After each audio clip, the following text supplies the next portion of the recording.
पैदल गए 8 या 9 किलोमीटर। वो गांव में त्योहार था, संभवतः बहा पर्व था। वहाँ नाचने गए थे रात में, और एकदम चकाचक शर्ट पहन के गए थे।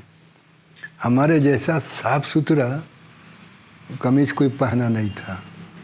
तो मेरे दिमाग में था, हम जिस लड़की को पसंद करेंगे, जिसके साथ नाचना चाहेंगे, तुरंत नाचने के लिए हाथ छोड़ देगा। हाथ छोड़ कर भी शामिल होना पड़ता है। हमारे मन में यही था। वहाँ गए, देखा महिलाएं जो नाच रही थी, तो जिस लड़की को हमने पसंद किया उसके साथ नाचने के लिए हमने उसको इशारा किया, मैया चलिए हमको भी शामिल कीजिए। तो बोलने लगा, नहीं अभी तो हम ही ठीक से नाच नहीं पा रहे हैं, ठीक से हम भी ठीक से नाचना नहीं जानते हैं। इनकार कर दिया। तब मेरा माइंड स्ट्राइक किया, जब यहाँ हमसे ज़्यादा साफ सुथरा कोई है ही नहीं, बावजूद उसके हमको इनकार कर दिया, नहीं और कभी हमको नाचने के लिए कहीं नहीं जाना है। उसके बाद से हम किसी पर्व त्यौहार में नाचने के लिए जाना छोड़ दिया।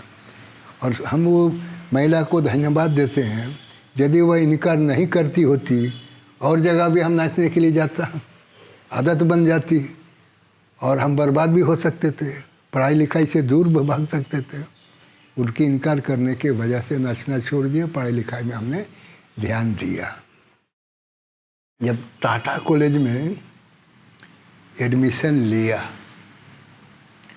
तो नाच गान से हम दूर थे, लेकिन जब जिला स्कूल में पढ़ते थे, हॉस्टल में हम लोग रहते थे, सप्ताह में एक ही दिन कल्चर प्रोग्राम होता था। वहाँ हम लोग बाजा बजाते थे, नाचते थे आपस में, लड़के ही लोग नाचते थे। तो वहाँ हम बाजा भी बजाते थे, नाचते भी थे। इसीलिए नाचने में और बाजा बजाने में महारत हमने हासिल किया। जब टाटा कॉलेज में एडमिशन लिया, उस समय कौन बीसी थे, फॉरेनर थे, नाम भूल रहे हैं, वो आए थे। तो उनके समक्ष नाचा और हम ही लीड किया, और हो नाच नृत्य में फर्स्ट होने का हमको सर्टिफिकेट प्राप्त हुआ। दूसरी बार कोई तैराक आए थे बंगाल से, नाम भूल गए हैं, बहुत फेमस हुआ था वो। तो वहाँ हम लोगों को गाना गाना था। तो वहाँ भी कुछ महिलाओं को साथ ले करके, जो अभी वाइफ हमारी है, उन लोगों को साथ ले करके गाने का हम लोग प्रैक्टिस किया। और वहाँ भी इतना बढ़िया हम लोग गाया कि उसमें भी हो गाना में फर्स्ट होने का सर्टिफिकेट हमको मिला है। ये जो सोशल प्रोग्राम करते करते में वाइफ के साथ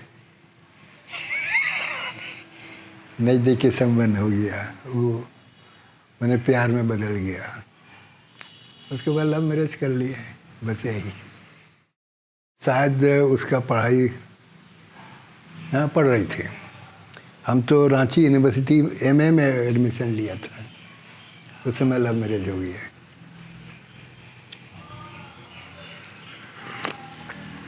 हम लोगों के समाज में ज़्यादा लव मैरिज होता है और सोशल मैरिज कम। पहले तो सोशल मैरिज में दूल्हा दुल्हन को एक दूसरे से परिचय नहीं कराया जाता था, गार्जियन के चॉइस पर सोशल मैरिज होता था। और अभी गार्जियन के चॉइस पर नहीं, जिन दोनों को शादी करना है, दोनों एक दूसरे को अगर पसंद करता हो, दोनों में जान पहचान हो, तब अभी सोशल मैरिज होता है। पहले वैसा नहीं था। इसीलिए पहले हो समाज में 3-4 तरह की शादी थी। एक तो राक्षस विवाह, मान लीजिए कहीं बाजार में या पर्व में कोई लड़का किसी लड़की को पसंद किया, तो अपने साथियों के साथ उसको ज़बरदस्ती उठा के घर ले आता था। उसको राक्षसी विवाह बोलते थे। दूसरा, कोई लड़की किसी पर्व त्योहार या किसी भी समय अगर लड़का का घर किसी काम से जाती है अपने गार्जियन लोगों के साथ या औरों के साथ, अगर लड़का का माँ बाप या अगल बगल के लोग लड़की को पसंद कर लिए, इसको बहू बनाएंगे, तो वहाँ उसको हल्दी लेपा जाता था, हल्दी लेपन, उस शादी हो जाती थी।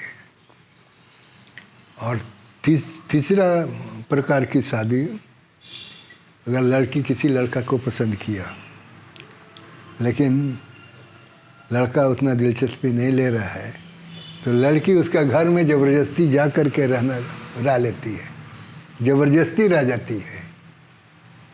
तीसरी शादी हो गई।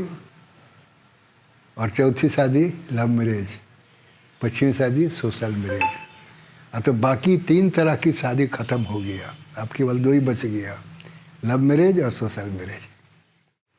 संपन्न परिवार का कोई बेटा या कोई आदमी किसी गांव में पहुंचा हो, अगर लोगों को पता हो जाए ये संपन्न परिवार का है, तो आपस में बात करते, अरे वो बहुत संपन्न परिवार का आदमी, उसको बुलाओ ना, पानी वानी पिला दो, हंडिया भी पिला दो। इस तरह से उसको अपने से भी बुला करके घर में मान सम्मान देता था। ये धन संपत्ति का उस समय ये परंपरा रही है। बल्कि एक CAG से रिटायर किया है, सम बोयपई नाम भूल रहे हैं, AG का, वो चीफ पोस्ट से रिटायर किया है। शादी के लिए प्रस्ताव हुआ था यहाँ नया गांव, जीपनी से पूर्व साइड में एक नया गांव, इनकार कर दिया।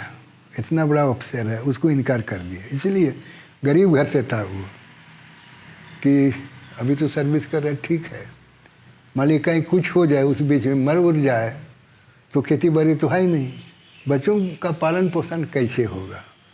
इसलिए उस समय शादी के समय जब घर जाते हैं, पुआल देखते हैं, पुआल से भी अंदाज़ा लगता है कितना इसके घर में पूरा होता है, धान होता है। या कभी कभार वो लोग पंचा देखता है, रसीद देखता है कितना पंचा देता है, उसी को शादी मिलता था। नौकरी चौकरी वाला को नहीं देता था। हाँ, नौकरी चौकरी वाला अगर अच्छा परिवार का है उसको दे देता था। अब उल्टा हो गया है, क्योंकि अब एक तो पेंशन मिलता है नौकरी के बाद, या अनुकंपा के आधार पर वो परिवार से किसी को नौकरी मिलती है। इसीलिए अभी नौकरी करने वालों को प्राथमिकता दी जाती है। इसीलिए अब थोड़ा पैसा के उन लोगों का रुझान हुआ। पहले पैसा के प्रति कोई रुझान नहीं था, इसीलिए बिजनेस में यहाँ के लोग ध्यान नहीं देते था। लेकिन अब मैंने पैसा की ओर रुझान हो गया है, इसीलिए गांव देहात में भी लोग अब दुकान वगैरह करने लगा है। इसलिए उम्मीद करते हैं भविष्य में यहाँ के लोग भी बिजनेस में आगे बढ़ेगा और तरक्की करेगा।